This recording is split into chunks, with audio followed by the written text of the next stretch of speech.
Bihar politics में बहुत बड़ी हंगामा होने वाली है और नीतीश कुमार के लिए समझिए मुसीबत हो सकती है। बिहार में शक्ति परीक्षण की घड़ी आ गई है और इसके पहले जेडीयू और बीजेपी के कई विधायक गायब बताए जा रहे हैं। जीतनराम मांझी भी आउट ऑफ कॉन्टेक्ट हो गए हैं। वहीं बिहार में तेजी से नंबर गेम बदल रहा है। आइए जानते हैं पूरी बातें क्या है। बिहार में पिछले कुछ दिनों से सियासी हलचल है, यानी कि बीजेपी के नेतृत्व वाले राष्ट्रीय जनतांत्रिक गठबंधन एनडीए का दामन थाम लिया है, तभी से खेला शब्द चर्चा में है। नीतीश ने नेतृत्व वाली महागठबंधन सरकार में डिप्टी सीएम रहे तेजस्वी यादव ने कहा था कि अभी खेल बाकी है, अब विधानसभा में शक्ति परीक्षण की घड़ी आ गई है। बहुमत परीक्षण से पहले की अंतिम रात को जिस तरह से तेजी से परिस्थितियां बदलती नजर आई है, उससे यह सवाल और गहरा हो गया है कि क्या बिहार में अभी खेला बाकी है। दरअसल ये सवाल इसलिए उठ रहे हैं क्योंकि सत्ताधारी गेमे के कई विधायक आउट ऑफ कॉन्टेक्ट हो गए हैं। नीतीश कुमार ने राज्यपाल को सरकार गठन के लिए 128 विधायकों का समर्थन पत्र सौंपा था और अब खुद एनडीए ने भी कहा है कि हमारे पास 127 विधायकों का समर्थन है। नीतीश कुमार की party Janata Dal United JDU के सब विधायक पार्टी की पहुंच से बाहर बताए जा रहे हैं। इनमें से 3 विधायकों के लौट आने का दावा जेडीयू ने किया है।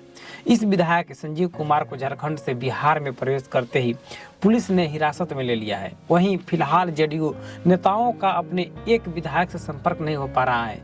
विधायकों के आउट ऑफ कॉन्टेक्ट होने की समस्या केवल जेडीयू तक सीमित ही नहीं है। इस तरह की परिस्थितियां सामना बीजेपी और विपक्षी आरजेडी को भी करना पड़ रहा है, जिनसे पार्टी नेताओं का संपर्क भी नहीं हो पा रहा है। वहीं आपको बताते चलो कि बीजेपी ने 2 विधायकों से संपर्क हो जाने का दावा किया है।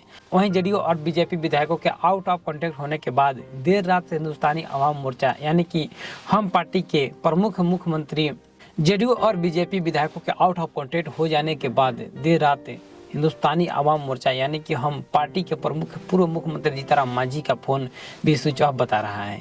मांझी के आउट ऑफ कॉन्टेक्ट होने से विधानसभा में संख्या बल का गणित और उलझ गया है। इस तरह की परिस्थितियां विपक्षी गेमे में भी है।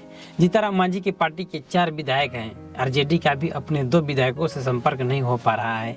आपको बताते चलूं, बिहार विधानसभा के स्ट्रेंथ 243 है। ऐसे में बहुमत के लिए नीतीश सरकार को 122 विधायकों का समर्थन चाहिए। एनडीए के पास मांझी की पार्टी के 4 विधायकों का समेत 128 विधायकों का समर्थन है। वहीं मांझी की पार्टी के 4 विधायकों हटा दे तो भी एक निर्दलीय यानी कि सुमित सिंह समेत 124 विधायकों का समर्थन सरकार के पास है। लेकिन जेडीयू और बीजेपी विधायकों के आउट ऑफ कॉन्टेक्ट हो जाने से तस्वीर उलझ गई है। जेडीयू और बीजेपी दोनों दलों के कुल 4 विधायक आउट ऑफ कॉन्टेक्ट हैं। ये 4 विधायक विधानसभा की कार्यवाही में शामिल नहीं होते हैं तो सदन की स्ट्रेंथ 239 रह जाएगी। ऐसे में बहुमत के लिए 120 विधायकों के समर्थन की जरूरत होगी। अगर पुलिस हिरासत में लिए गए जेडीयू विधायक ने भी नीतीश सरकार के पक्ष में मतदान किया तो एनडीए का संख्या बल मांझी की पार्टी के बिना भी बहुमत के लिए जरूरी 120 के आंकड़े तक पहुंच जाएगा। और दूसरी स्थिति यह है कि अगर संजीव कुमार ने भी विधानसभा की कार्यवाही में हिस्सा नहीं लिया तो आरजेडी के दोनों विधायक भी नदारद रहे और मांझी की पार्टी ने नीतीश सरकार को समर्थन नहीं दिया तो तस्वीर दूसरी ओर हो सकती है। अगर इस तरह की स्थिति बनी रही तो विधानसभा की स्ट्रेंथ 236 रह जाएगी और ऐसे में बहुमत के लिए 119 विधायकों के समर्थन की जरूरत होगी और 5 अन्य विधायकों की गैर मौजूदगी और मांझी की पार्टी के विधायकों का समर्थन नहीं मिल पाएगा। तब भी एनडीए 119 के जादुई आंकड़ों तक पहुंच जाएगा। लेकिन यदि बीजेपी के एक भी विधायक ने क्रॉस वोटिंग कर दी तो सरकार का गणित गड़बड़ हो जाएगा। इस वीडियो में इतना ही। मुझे उम्मीद है कि अपडेट आपको पसंद आई होगी। चलिए मिलते हैं नई वीडियो में। धन्यवाद।